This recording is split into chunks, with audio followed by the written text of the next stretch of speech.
तो दोस्तों आज बात करने वाले हैं पराग पारिक फ्लेक्सी कैप फंड के जो लेटेस्ट पोर्टफोलियो है उसके बारे में। जून मंथ में किन कंपनीज में सेलिंग देखने को मिली है, किन कंपनीज में नया एडिशन है, कहां पर पैसा ज्यादा किया जा रहा है, ये सब चीजों पे बात करेंगे। उसके बाद देखेंगे पराग पारिक फ्लेक्सी कैप फंड में अभी रिटर्न्स कैसी है, रोलिंग रिटर्न्स कैसी है, ये सारी चीजें देखेंगे। अब ये कंपनी जो ये पर्टिकुलर फंड है ये काफी हाई एसेट अंडर मैनेजमेंट वाला फंड हो चुका है। 1,10,000 करोड़ के आसपास का एसेट अंडर मैनेजमेंट हो चुका है और उसके बाद भी कंसिस्टेंसी क्या ये मेंटेन कर पा रहा है या नहीं कर पा रहा है, इस वीडियो में हम जानेंगे। और किन कंपनीज पे फोकस क्या किया जा रहा है, कहां पर इन्वेस्टमेंट स्ट्रेटेजी इनकी है, किन स्टॉक्स में मेजरली एडिशन डिलीशन है, वो चीजें हम यहां पर डिस्कस करेंगे। तो सबसे पहले एक बार मैंने पूरा पोर्टफोलियो आपको दिखा देता हूं, देख लेते हैं किन कंपनीज में एडिशन किया गया है, कहां पर पैसा कम किया गया है।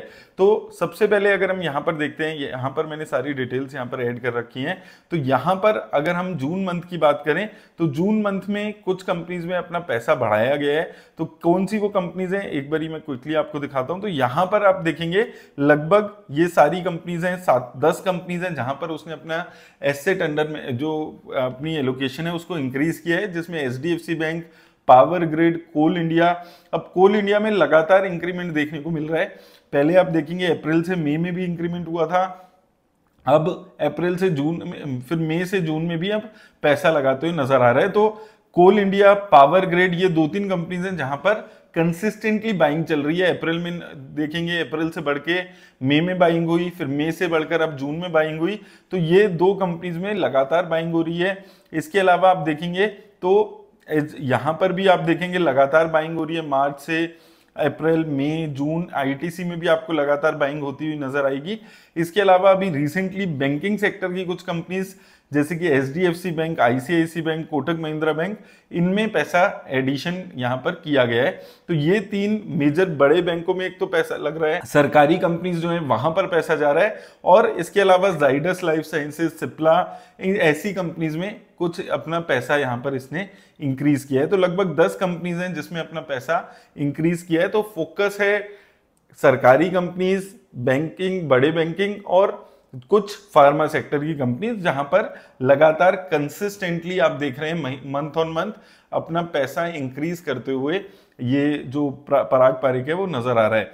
इसके अलावा कुछ कंपनीज जिसमें पैसा कम किया गया है तो वो 3 कंपनीज हैं, जिसमें से मोतीलाल ओसवाल फाइनेंशियल सर्विसेज में से धीरे धीरे घट करके अपने जो होल्डिंग है उसको बहुत कम कर लिया है इन्होंने।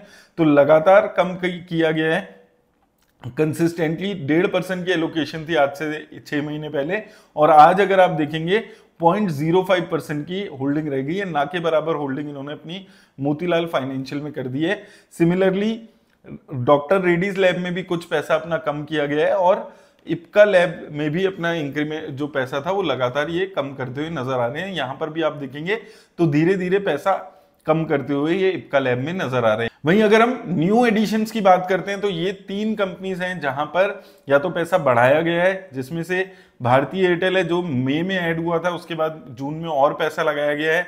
नेस्को लिमिटेड कुछ एडिशन हुआ था मई में और पैसा बढ़ाया गया है। और जाइडस वेलनेस यहां पर 44 लाख के नए शेयर्स खरीदे गए हैं। तो ये 3 कंपनीज में भी अभी 1-2 महीने में इंक्रीमेंट हुआ है और उसके बाद पैसा लगातार बढ़ते हुए यहां पर नजर आ रहा है। तो 3 कंपनीज है, जाइडस वेलनेस, भारतीय एयरटेल, नेस्को, इसमें 2-3 महीने में एडिशन हुए हैं। इसके अलावा जो ये 10 कंपनीज हैं इन पे फोकस करके शेयर मार्केट में लगातार अपने पैसे को इंक्रीज कर रही है। अब यहां पर अगर आप ये सारी कंपनीज देखेंगे, सारी लो प्राइस टू अर्निंग वाली कंपनीज है, कम रिस्क लेने वाला म्यूचुअल फंड है। तो ऐसे करके इन्वेस्टमेंट ये अपनी कर रहे हैं। 17, 18, 20, 25 इस रेंज में price to earning generally in majorly companies की आपको देखने को मिलती है। ITC, HDFC bank, Kotak Mahindra bank, जितनी भी ये कंपनीज है यहां पर आपको सिमिलर एक पैटर्न नजर आएगा। अब एक बार ही देख लेते हैं कि रिटर्न्स कैसी अभी ये फंड परफॉर्म कर पा रहा है, रोलिंग रिटर्न्स में कैसा है और 1-2-3 साल पिछले कैसे परफॉर्मेंस इसकी रही है। तो अगर हम रिटर्न्स पे चलते हैं इसकी, तो देखिए अगर हम एब्सोल्यूट रिटर्न्स देखते हैं तो 1 साल में 9.5% की रिटर्न है। कैटेगरी एवरेज की 2% की रिटर्न्स थी, तो उस मामले में तो काफी अच्छा है, अपनी कैटेगरी में सेकंड हाईएस्ट रिटर्न्स दी है। लॉन्ग टर्म में 10 साल में देखें तो 18% की रिटर्न है, अपनी कैटेगरी में सेकंड हाईएस्ट रिटर्न है। 5 साल में 25%, 3 साल में 24% और 2 साल में लगभग 23% के आसपास की रिटर्न्स इस म्यूचुअल फंड ने यहाँ पर जनरेट करके दिए। तो कंसिस्टेंटली रिटर्न्स यहाँ पर परफॉर्म करते हुए दे रहा है। पिछले 6 महीने से थोड़ा सा परफॉर्मेंस खराब हुआ है अगर आप यहाँ पर देखेंगे। अब अगर हम बात करें इसकी रोलिंग रिटर्न्स जो काफी इंपॉर्टेंट हो जाती है, तो मैंने 2017 से 3 साल की रोलिंग रिटर्न्स ले लिए हैं। तो यहां पर आपको काफी इंटरेस्टिंग फैक्ट नजर आएगा। 2017 से लेकर अभी तक आप देखेंगे कोई ऐसा फेज नहीं है जहां पर ये फंड 3 साल के पीरियड में अपने बेंचमार्क इंडेक्स को बीट ना कर पा रहा हो। तो कंसिस्टेंटली अपने बेंचमार्क इंडेक्स को बीट करते हुए आ रहा है।